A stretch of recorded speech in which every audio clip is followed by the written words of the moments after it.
Que bonita! Ela é moça demais, Sandra. Você conversar com a outra veio. Ela até topou o dedo pra subir, ver se ela sobe no seu dedo?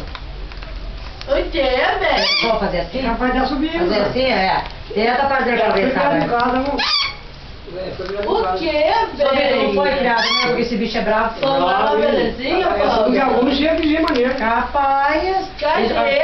Olha que o senhor viu o senhor já, ó. Cadê, velho? Isso não fica, né, Luciana? Não. O cabelo é bonito, Sandra? Bonito o cabelão dela. Bacana. Cadê, neném?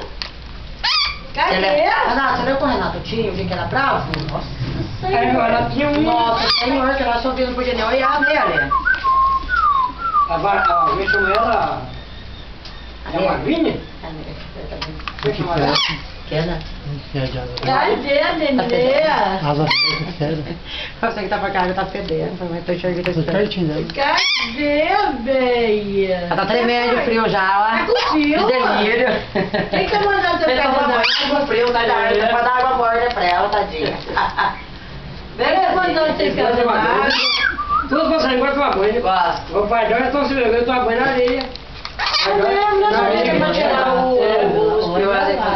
Esfregando na areia. Como que ela é sem vergonha? Ah, belezinha, Sandra. Luciana, mas sou bonita.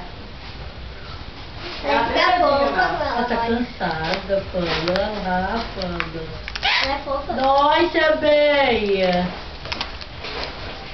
Ô, Nando.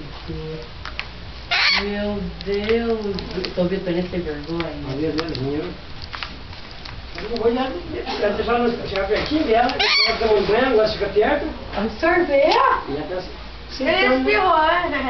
Você pirrou? O que é, velho? O que foi?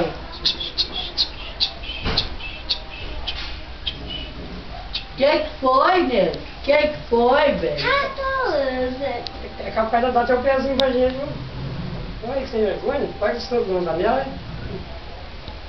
Faz lá do cara na cama sua. Não, ela é muito sem vergonha. Quietinho dela, né? Nega.